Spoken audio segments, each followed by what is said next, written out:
I'm Jeff Mender, a certified project management professional, and I am here to share with you the 4 most important secrets to passing the PMP exam. There's the 4 secrets. Secret number 1 is you have to comprehend the PMBOK. Now, the PMBOK is a project management body of knowledge. Comprehension is the next higher level of learning than knowledge. I'm going to tell you the secret as it applies to Bloom's cognitive taxonomy. The secret number 2 is use page 61 of the PMBOK as a methodology for managing projects, not just as a reference to the chapters. Secret number 3 is realize that you have to be in a projectized organization mentally, meaning you're the project manager who's in charge of everything in a projectized organization, and all the questions that you answer on the PMP exam prep are based on that fact. And secret number 4 is you do have to visualize a true methodology on how an idea becomes a project, how the project gets a charter created for it, how you accept that project through the project management office, and then how you manage all 10 of the knowledge areas through the 5 process groups to successfully turn that idea into a real project service or result. So for the next 10 minutes or so, I'm going to share with you all 4 of those secrets.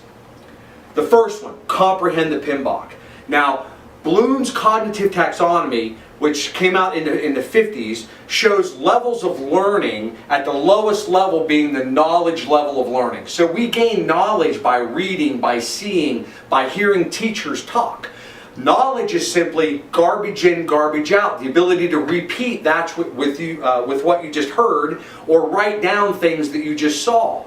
The next level of learning is comprehension. You have to take all those pieces of knowledge and figure out how they fit together to form a whole. That's comprehension, and that's what you have to do with the PMBOK. The PMBOK is a project management body of knowledge. That's why it makes no sense to read it from cover to cover. You have to put the pieces together by applying it, the 3rd highest level of learning. Then you will fully comprehend what's in the PMBOK and be able to then actually answer the questions that are in the PMP exam because they're written against the analysis and application levels of learning. So they wrote the test questions against Bloom's cognitive taxonomy, and I've now put together a course that teaches you project management using Bloom's cognitive taxonomy. So that's the next secret in passing the PMP exam. Now, secret number 2 is page 61 of the PMBOK. You'll see that the PMBOK itself, or the body of knowledge, is written from chapter 4 through chapter 13 across the knowledge areas of what a project manager has to know to be successful. My course is written across the 5 process groups that are across the top. So if you read the PMBOK chapter 4, you're reading about integration management from A to Z. But if you have to actually apply project management in actual practice, you actually get your charter first, then you identify your stakeholders, which is all the way down to chapter 13. So as you'll see, the PMBOK is written chapter 4, chapter 5, chapter 6 across the process groups, but you actually run a process up from the top to the bottom and from left to right. The initiate process group, the planning process group, the execute process group, the monitor controlling process group, and the closing process group. I'll show you how to think about project management using this process that you can actually treat as a methodology. That is page 61 of the PMBOK. Secret number 3. You have to know that you're in a projectized organization when you answer the questions on the PMP exam. Remember, you're probably in a functional organization today. You see the silos? That's where your marketing department is separate from your IT department, separate from your sales department, separate from your finance department. That's siloed. That's a functional organization. On the other side of that is a projectized organization where project managers run the organization. You have a permanent team assigned to you for specific projects. You're in charge of that team. You make human resources decisions on a part of that team. You make hire and firing decisions. You decide who makes money and who doesn't make money. You decide everybody's schedule. They can't be pulled off your project to work other jobs.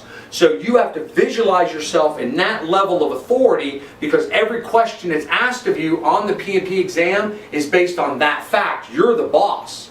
So that is secret number 3 to passing the PMP exam. And secret number 4 is you have to visualize a true methodology from how that project becomes, or that idea becomes an actual project in an organization. And I've developed one for you, as you see here. So an idea comes into the organization, it runs through the triple constraint of scope, time, and cost. You get a level of about 25 to 35% confidence in the scope, time, and cost. It then goes to a steering committee where they'll conduct a feasibility study which runs through the requirements gathering to get a little more detail about the project idea. They then go to, for request for proposal, request for information, or assign that to the internal organization. A project charter is then created based on all that data. The project charter then is passed off to the project management office, who is in charge of all the project managers. They look at the portfolio, the existing programs and existing projects to see if this new idea, this charter, fits into something already being run by the organization. If it does, they put it as a change request into that existing scope of an existing project, or they start a brand new project and they give the new project manager that charter, and then he follows everything that's on page 61 of the PMBOK as an internal project processes methodology. So I've shared the 4 secrets to passing the PMP exam. Visit jeffminder.com and I've got more videos there that explain every one of these elements in a deeper format. And you can also subscribe to the entire video library of educational videos, Minute Minders that help your project teams become stronger and better performers. You'll get access to the videos, the 8 reasons projects fail, and how to more effectively manage clients, how to more effectively manage sponsors, motivate your project team. But everything's there at jeffminder.com. But I did want to share with you those 4 main secrets for passing the PMP. Follow my advice on this and you have a much better chance of becoming a certified project management professional and taking your career to the next level.